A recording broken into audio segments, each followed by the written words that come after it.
Welcome this morning to It is Monday and we're here. Well, it's Monday when we're recording this. When you watch it, who knows? And that's okay.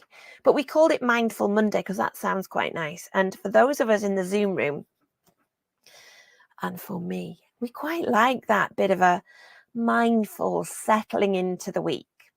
So wherever you are and whenever you're watching, welcome.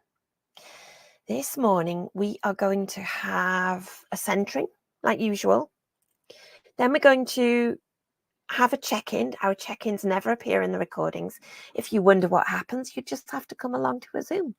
What happens in the Zoom room stays in the Zoom room. Then we're going to explore with the book. And I think you might quite like it. We're going to explore, have a little bit of movement and some things that arise from the emotion, which I won't tell you about yet because your minds will get distracted.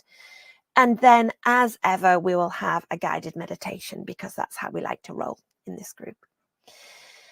So starting with the centering, you do not have to look at the screen.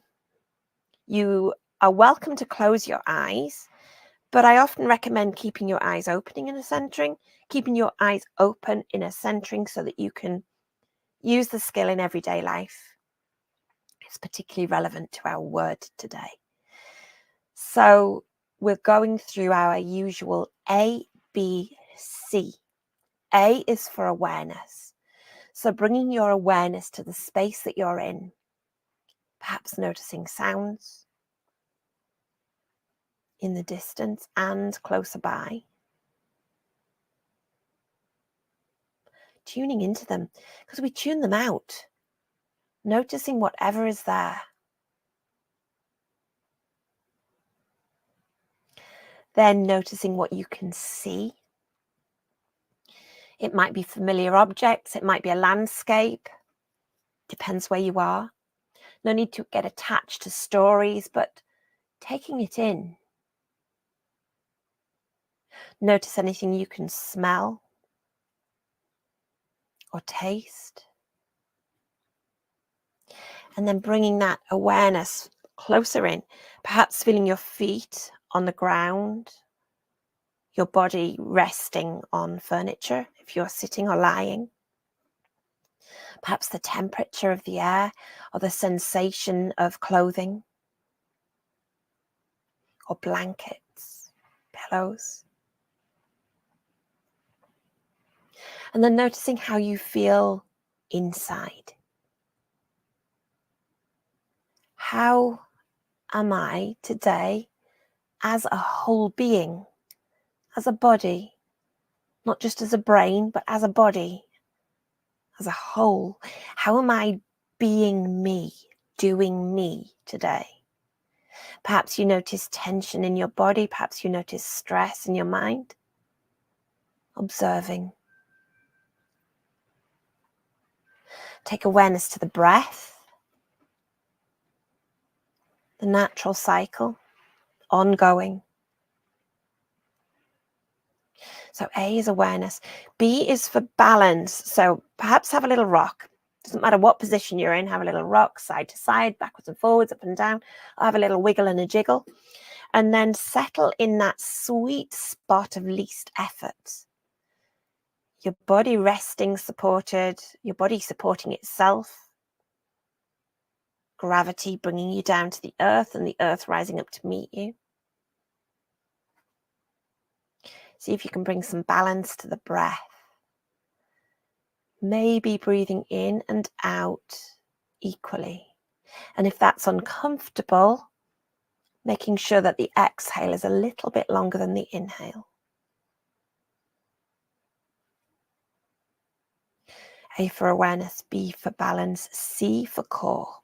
We're looking for softness without collapse. So softness through the forehead and the eyes, the cheeks, the jaw. Maybe have a waggle of the jaw. Neck, shoulders, chest, belly. You might take an inhale and allow that softness to spread through the body as you exhale, maybe adding a sound.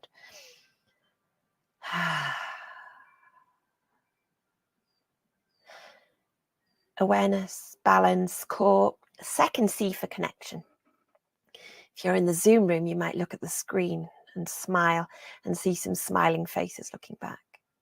But you can also bring to mind a person, a pet, a friend, family member, someone past or present, even your inner self, higher self, someone that makes you feel warm, safe, someone that makes you smile. And then let that go. Have a little shimmy and a shake.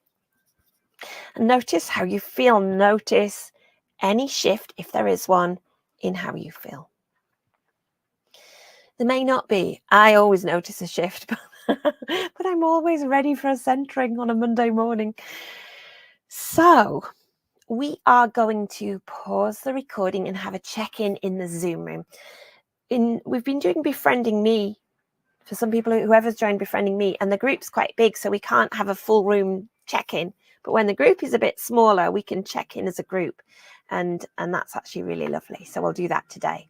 So we'll be back with you watching the recording in a moment or two. Some lovely, lovely check-ins today and connections in the Zoom room. And, you know, I was at something recently where people were saying that you can't connect with people on Zoom. It's not the same. And it might not be the same as real life, but for many of us, it is. We live in an isolated world. And this is a powerful connection. It's really powerful.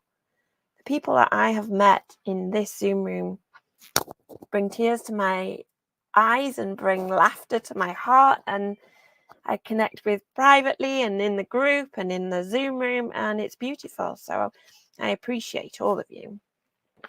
Okay, the book. Don't panic when I show you what the word is. Panic. Because, and I let the book decide today. Occasionally the book will open. We haven't done panic before, have we? I'm sure we haven't.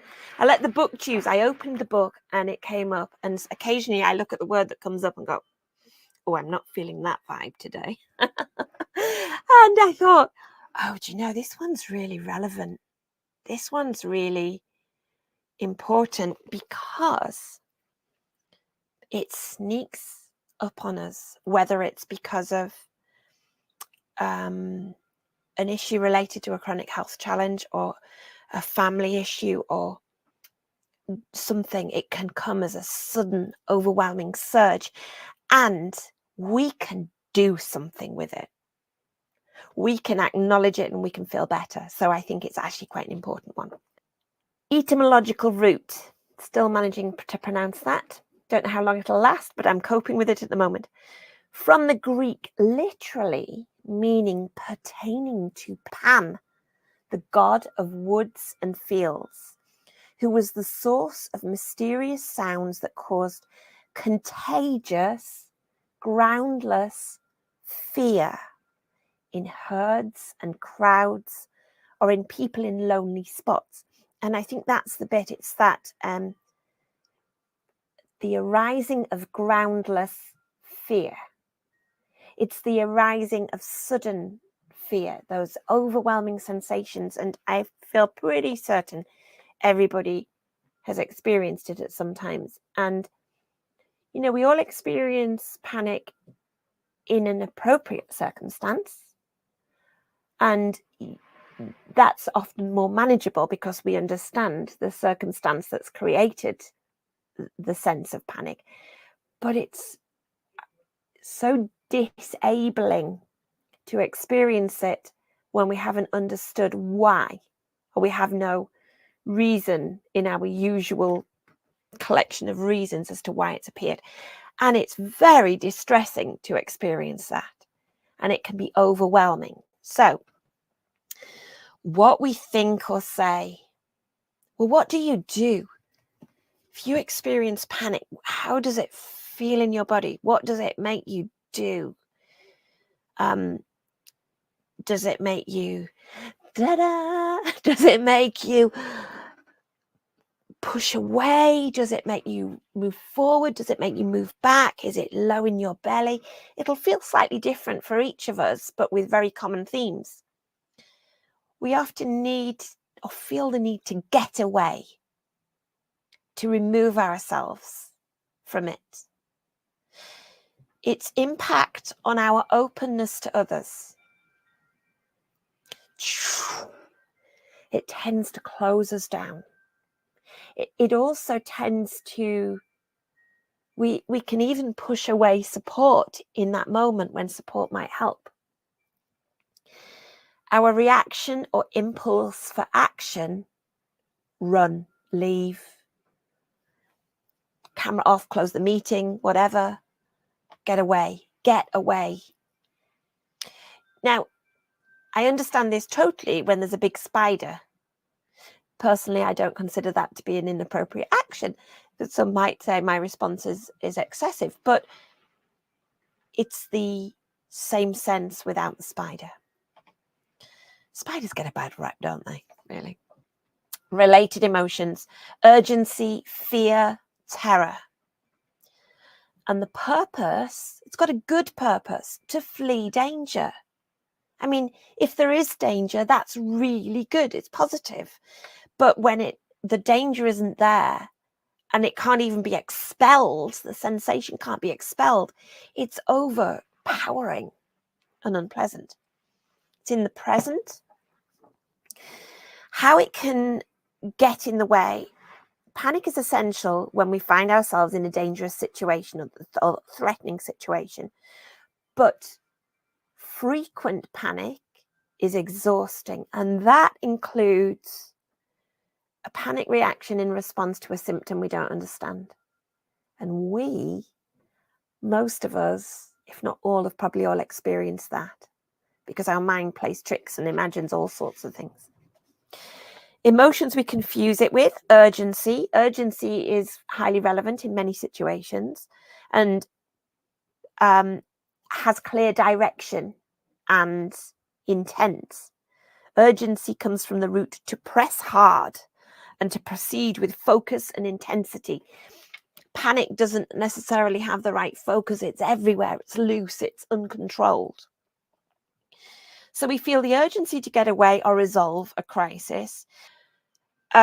We can be full and overflowing with uncontained energy. And energy that's got nowhere to go is a very uncomfortable sensation. Our breath might be high and fast-paced. Our body might be narrow vision, really narrow vision, wild and erratic movements. The quote is, "Don't panic." Do you know what it's from? Anybody? It's from Hitchhiker's Guide to the Galaxy. Don't panic. Remember to keep your towel. And the answer to life, the universe, and everything is 42. But I'm just a girl from the 80s that was used to read it with my dad. So why have I brought that? I've brought that, or I've embraced that word, because I think it's really important for us. And when we feel that sense of panic ripping through us and it's got nowhere to go. So we're going to come back to our favorite pose and some emergency things. But first, one of the things that you can do with panic is move. If we try and be completely still, although it can actually drive us, it can drive me through wild movement to complete freeze as well. Movement can free the freeze and also expel the excess energy. So I'm going to stand up for a moment. You can stay seated, you can stand up, you can do either. And then we're going to look at some first aid for panic. So little things that we can all do for panic. Trying to be still in panic can be difficult. Trying to move if we're frozen can be difficult. So if you're frozen, any movement is good. Walking to the sink to get a drink of water and coming back is good. Having a swing side to side is good. having a shake is really good because we can expel energy. We can shake the hands, the arms, we can take them up, we can take them down, we can shake a leg, the other leg. And even when you do that, you don't have to stand up to do this, you can do it from seated. Even when you stop, you can feel the energy run through you. The other thing that we can do, we can swing, we can shake, we can tap. We can tap our legs, we can tap our arms, reminding our body that we're here, it is here. We can lightly tap the forehead and the cheeks, top of the chest. Don't have to hurt ourselves, tap our belly, back, anything. Have a shimmy, have a shake. Shimmy and a shake is good for all sorts. And then come and sit back down. Also, if longer, bigger movements are helpful, a yoga practice can be helpful, and not so much the restorative practice, which can be hard if we're sensing panic. The restorative practice sometimes needs the movement, active movement first, to then allow the sinking and the softening. And it's the sinking and the softening we need. But if there's too much energy bursting to get out, it's impossible. It's like someone, when you're having a complete meltdown and somebody says, just relax or calm down. It's not possible. But having a shake, having a swing, or having a strong yoga practice first, so as warriors and dragons, that there's some intensity in them in whatever form. They can still come in bed, they can still come from a chair, they can still come from a sofa, but getting into the embodiment of those first then allows the sinking, the softening, the nurturing. There's two approaches to this. One is self-care and one is centering. So first, self-care. If you have excess energy, there needs to be movement. But beyond that, we come back to the hug. And the hug is our number one embodiment pose. Hand round to shoulder, hand round to the side of the ribs. Drop the head, drop the gaze, sink and squeeze. And I already see rocking in the Zoom room. And if there's a sense of panic, rocking can really help with that because you're using some of the movement. So sinking into the hug, sinking into self-care can be helpful. And I recommend all of us, well, anybody really, but especially us, regularly practice the hug. It should be part of our daily practice, just to have a hug.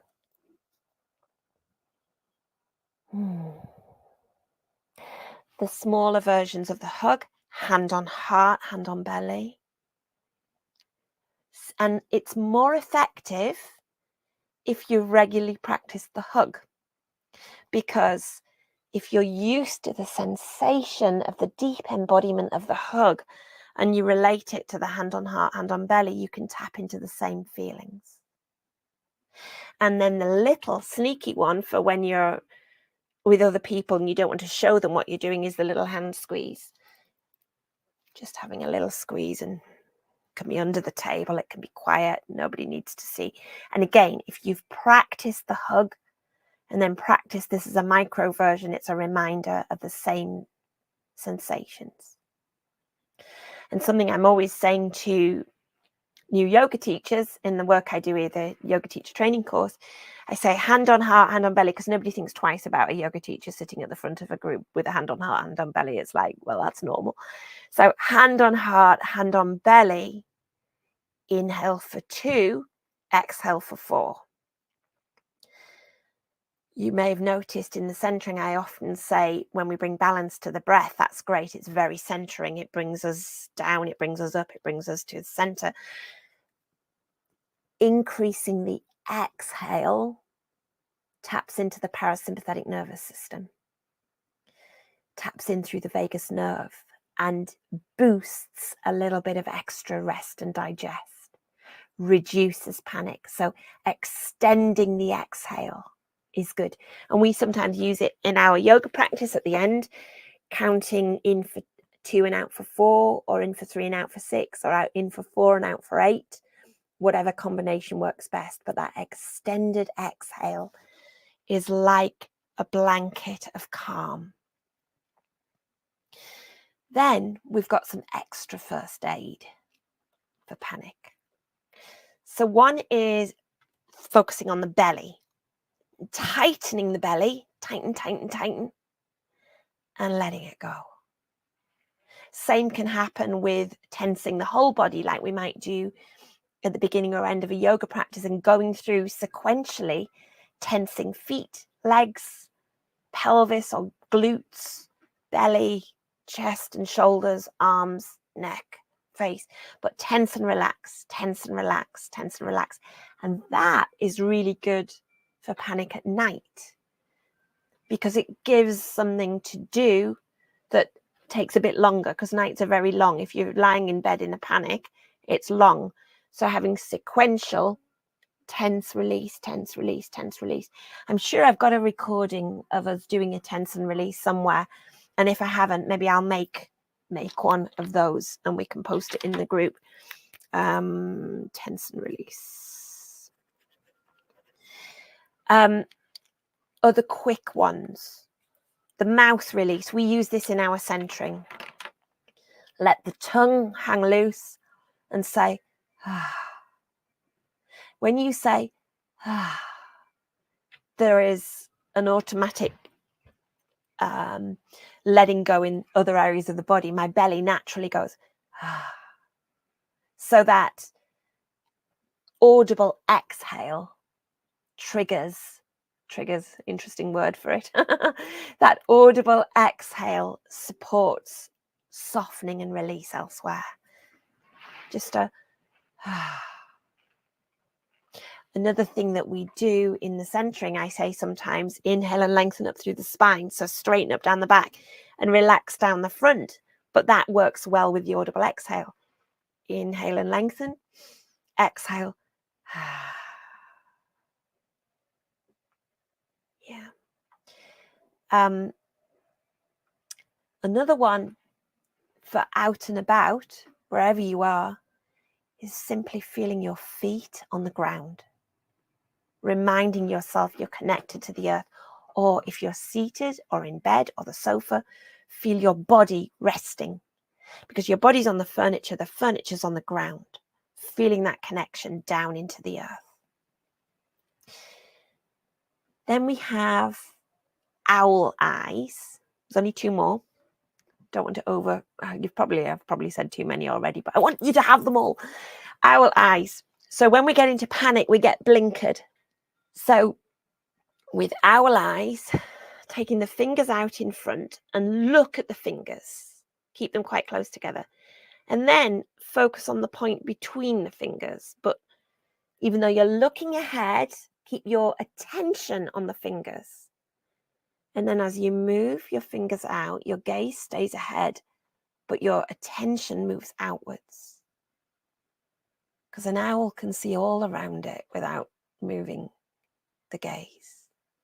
So your attention widens, broadens, softens. It's one of the reasons that nature helps us feel calmer. Because when you're in front of a beautiful view, your eyes absorb widely, not to pinpoint unless you're looking for something. That's another thing, of course, if there's an ongoing anxiety and panic, nature, that eco-regulation of nature has a natural calming effect. And of course, the number one regulation is with other people. So in the Zoom room now, looking at the faces on the screen, and there's a natural smile tends to spread through the squares of the people. That natural connection, that natural sharing, that natural regulated support, that connection with others. And it's one of the reasons we all come to Zoom, because that connection you can't get from the recording. And it can just soften how we feel. Okay, so I seem to have talked a lot. We're going to have a guided meditation practice. So wherever you are, whether you're live in the Zoom room or watching the recording, find the position that's right for you today. Traditionally, in meditation, as you know, we sit tall, but I encourage you to use the practices is right for you. And if that is lying down under a blanket or a duvet, then that is what you should do. You don't need to look at the screen. You can have your eyes open if you wish, but you can also soften the gaze or close your eyes. If anything I say brings anxiety, move your attention elsewhere, perhaps to your fingertips or your toes, or look around the space that you're in at familiar items. And an invitation to come with me in a visualized practice in your own mind. And a footpath down to a pebbled shore. It might be a beach, but it might be a beach in a very enclosed cove. So it's soft, it's gentle, it's safe. Sunshine peeping through little clouds above and the smell of sea in the air. Perhaps you can hear birds. And notice the pebbles underfoot and the noise that they make. And walking closer to the water's edge, there's a very gentle movement of water across the pebbles, in and out. It's gentle, it's safe. It's softly in and easy out. You might notice the sunlight reflecting off the water and shining on some of the wet pebbles. Perhaps you can smell seaweed. And walking along the edge of the water, perhaps you see a big rock that you can settle down and sit on or against, somewhere to rest. And the water never comes to the rock, so it's always going to be safe there.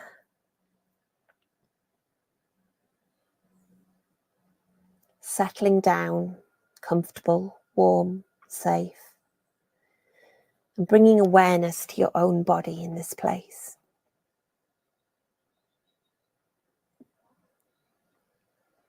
Awareness of your feet, the soles of the feet and the tops of the feet, and each individual toe. Perhaps you can sense or imagine breath filling both feet.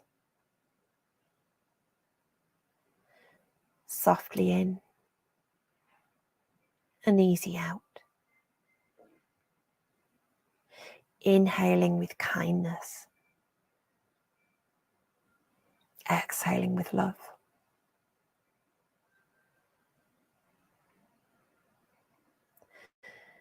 Allowing your awareness to move from the feet through the ankles and into the legs. Noticing the front of the legs,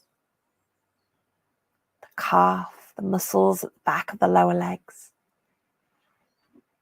the knees, and the thighs, the strong muscles of the thighs. Sensing, imagining the breath filling the legs, perhaps coming through the soles of the feet, filling the feet and filling the legs. Softly in and easy out. Inhaling with kindness. Exhaling with love.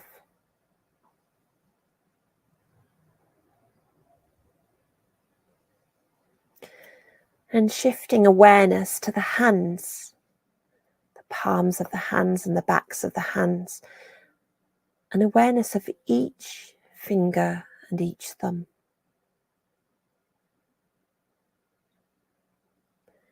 Perhaps you can sense or imagine the hands filling with the breath, as though breath is coming through the palms of the hands and the hands themselves are breathing. Softly in and easy out. Inhaling with kindness. Exhaling with love.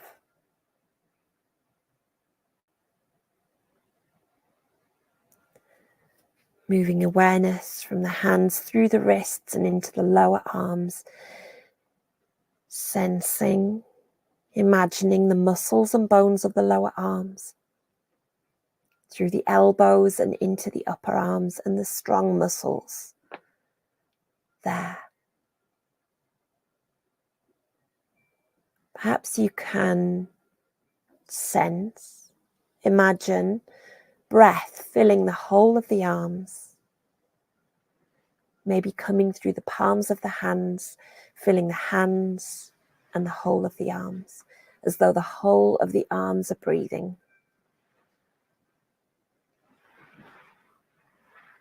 Softly in and easy out. Inhaling with kindness. Exhaling with love.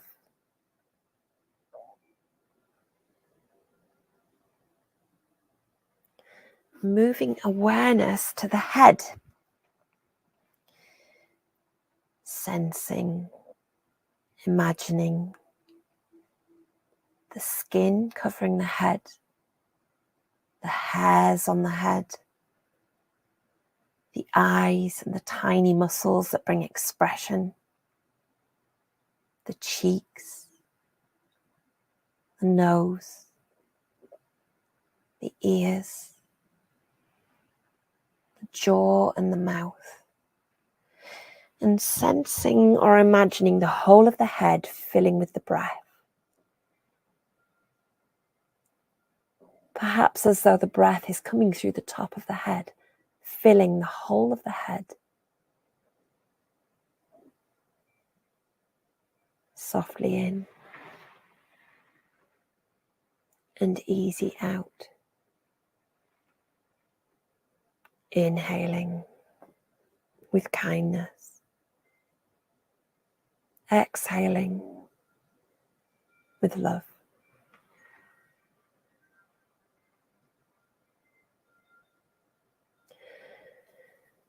And moving awareness down to the belly and the pelvis. Perhaps you can sense or imagine the pelvis and the belly filling with the breath, each organ filling with the breath. Perhaps the breath is coming through the soles of the feet and the palms of the hands and traveling through the arms and the legs to the belly and the pelvis. Softly in and easy out. Inhaling with kindness. Exhaling with love.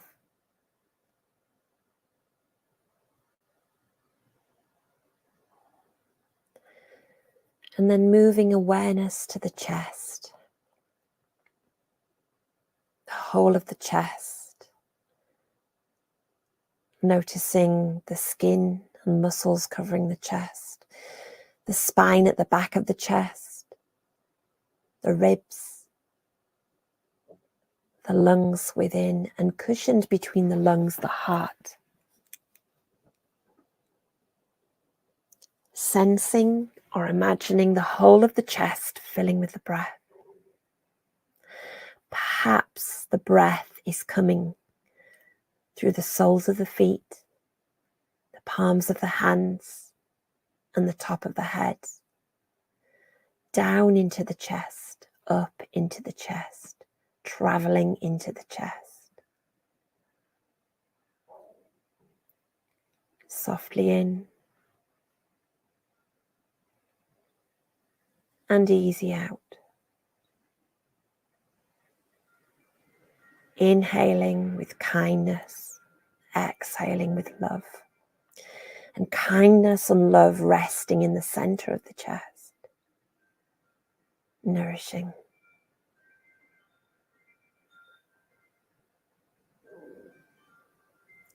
Moving awareness to the whole body here, sensing, imagining the whole body.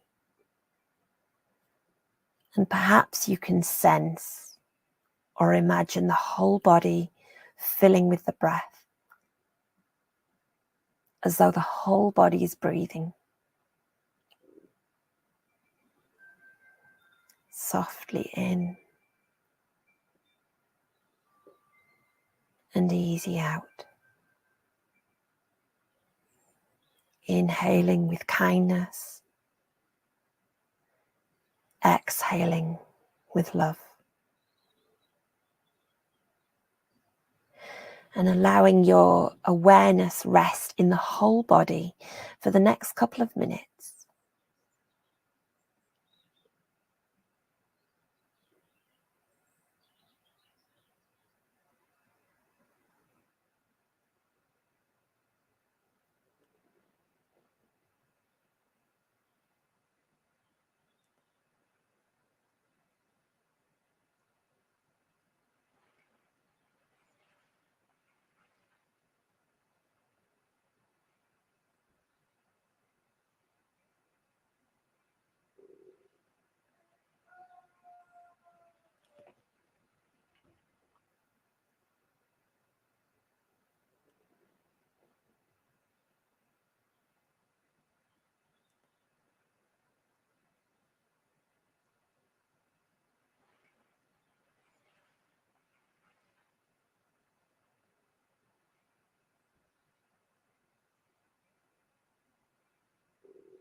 Softly in and easy out. Inhaling with kindness, exhaling with love. In your mind's eye, resting on this rock, resting in this place, on this pebbly shore. Knowing it's time to leave, but knowing you can come back here whenever you choose. Making your way back along the pebbles and back to the pathway. The sun drenching the beach, the shore, the pebbles. As we come to the end of this practice, perhaps thanking yourself for taking some time today to practice, because life is busy. But knowing that that kindness and love is resting within you all of the time.